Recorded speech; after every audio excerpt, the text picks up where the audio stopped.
how did you get started doing this? This all came from 2003 when I was a very heavy gamer, and I played this game called Diablo 2 and I spent thousands of hours on it, accumulating more gold, gear, my characters leveled up. And then my friends started to quit the game, and I did too. So I was in that transition period between quitting one game and starting another. And I just felt really empty. I felt like I spent all those thousand hours making my game characters amazing, but in the real world, I'm still the same loser. Oh, I'll first talk about the challenge of me writing my book. It's because I'm not a full-time writer. I'm running a consulting company and another education platform. And so what happens is I'll do my normal day job, and then I'll get to a milestone and like, okay, well, I got to a milestone. Now should be the time to write my book. But it's like, oh, I'm just going to take a break. I'm just going to play a game or whatnot. And then I play sometimes a little longer than I should. And I come back, it's like, oh, all these emails, I have to deal with my work again.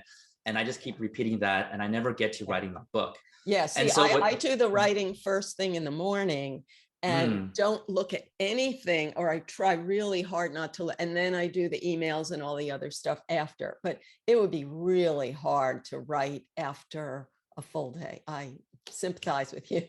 Yes, and that's very smart. You know, at the beginning of the day, I have recommended some of my audience, like at the beginning of the day, get early wins and also go after your snitch. So if you've read Harry Potter before, the snitch is that, and they have a game of Quidditch, and the snitch is that one thing that if you get, you probably win. Like it's the most important part of the game, the goal. So it's like at the beginning, before you do all your reactive tasks, first do the one proactive task that makes this day a win. Like if you've done that, the day is a win. Yeah, so that's very smart. So for me, I didn't do that. I'm usually not a morning person. When I wake up, I already have a lot of triggers and meetings coming up. So the first thing is the black hat motivation strategy, which is saying, hey, if you sign up to my workshop, you'll get my book, right? So now I'm on a clicking clock. So a ticking clock. So there's the scarcity, that's core drive 6. There's loss and avoidance, that's core drive 8. And so I'll just spend a lot of time writing my book, and to the point that I wasn't on top of things for my day job because I just had to rush the schedule, like because it would be really embarrassing if people paid for the workshop, they showed up and I didn't have a book for them. But so that got me to write a lot of progress for my book. But then the effects of black hat motivation also applied. So black hat motivation is basically, if you can use that to push you through the finish line, it's great. But if you cannot get to the finish line, then you burn out and you don't want to touch this activity anymore. So for me, once I got a 2 or 3 months out, I realized, okay, it's impossible for me to finish my book because, you know, I still have to do all the, you know, the editing, the publishing, all that stuff, right? So it's impossible. Once I realized, and I'm thinking, okay, I just have to send an email to them and say, hey, sorry, the book is not ready, but give me your address afterwards. After I finish, I'll mail it to you. And once I realized I couldn't finish, I completely didn't want to touch my book at all. So there was that burnout. And so later on, I transitioned to a more white hat motivation strategy, which is, so what I do is whenever I finish, get to a milestone for my normal work, before taking a break, I read what I wrote in my last paragraph. Okay. Yeah.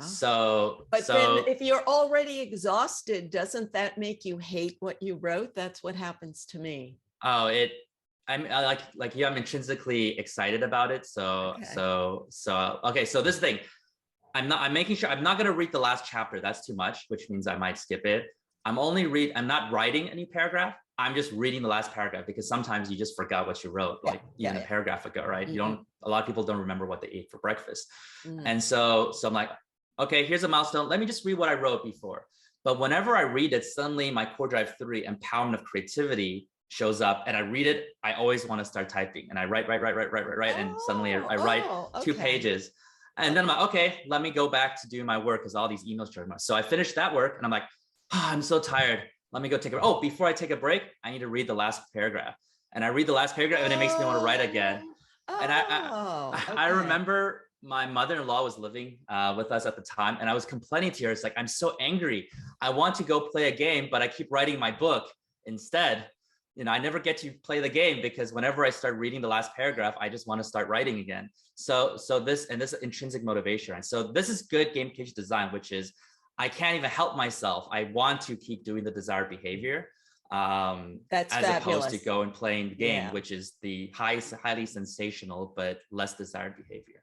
That's fabulous, because I always talk about like some people are at one extreme where they never reward themselves, or they put the goal so high that they never reach it and then they lose motivation. Other people reward themselves too easily and then they just, as you know, like just play forever and don't get anything done. So it's easy to flip from one extreme, like the people who never reward themselves, like when you suggest breaking your work into small chunks and using reward, reward is all taboo. Whereas the other people, if you break it into small chunks, then they'll do a small bit of work and then spend too much. So you've given a really good explanation of designing it just right for you. So then, and I always say that it's not any rules for everyone, but you have to work on what your own wiring, your own likes and dislikes, and basically what feels rewarding to you, rather than all of this advice on the internet that you should reward yourself with exercise and eating vegetables, which we both know is not truly rewarding, I think, for the most part. So, would you be willing to help me gamify my life if I give you a problem? Sure, happy to look into that. Great. So here's an interesting, oh, I might even have it. Oh, okay. I have these Legos. It fell apart now. I have these Legos that I made into a brain. It fell apart, so it doesn't look good. So I have in my home a big collection of either brains or monkeys that I've just collected, and I have enough junk around, so I want to give them to people in exchange for something, but I don't know exactly what, some kind of contest or thing. That's one side of it. The other side of the issue is when I write something, I'm too close to it. So I want someone else to read it. But anyone I could give to read it, they're all in their own little niche.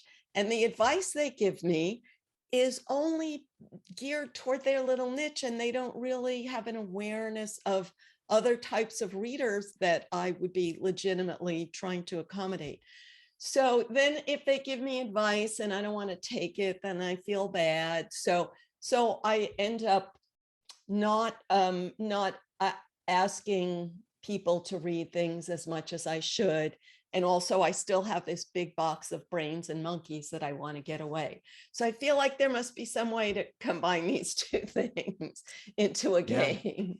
Well, first of all, I want to say that I love how a lot of things you use all these props.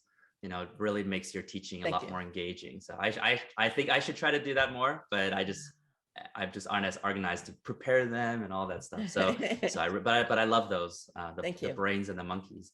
And I also want to share that it is true. In fact, sometimes you do a workshop, or I do a workshop, and then even if there's 100 great positive feedback reviews, but there's one person says, this person doesn't know what they're doing, like it was a waste of money, that just ruins my whole day, and so oftentimes I just don't want to look at the feedback at all.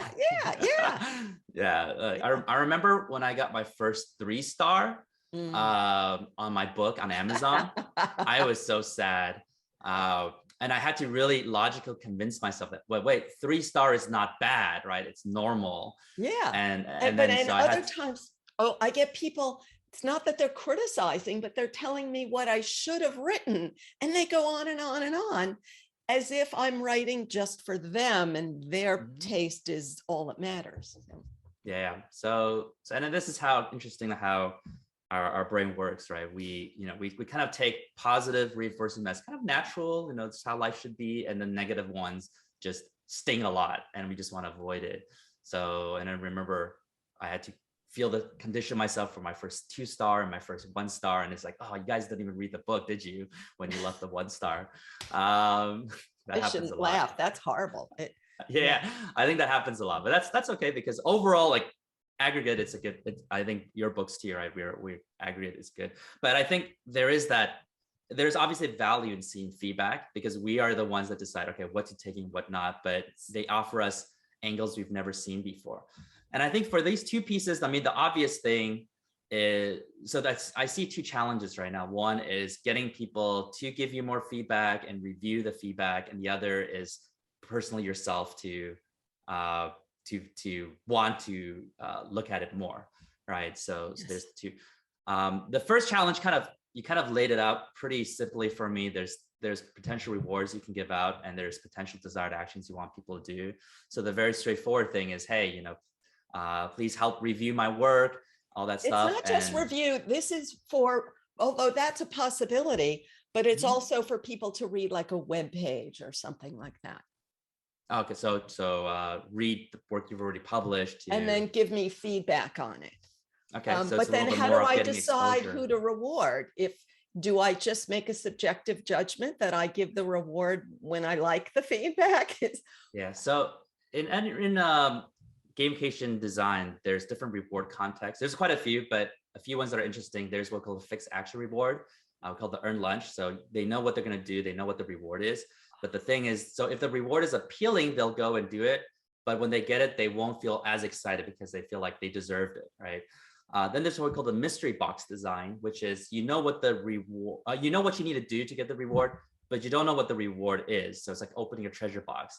It's exciting. And what we know from that is people are willing to do small commitments to see what the reward is. So it's very curious. It's like pulling a slot machine. Oh, it's kind of interesting.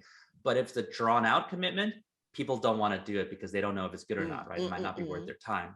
And then there's what we call the Easter egg reward, which is not only do they not know what the reward is, they don't even know what the desired action is to get it. They're just doing their regular activities, and then bam, the reward shows up. And because it's so unexpected, it creates the maximum amount of delight.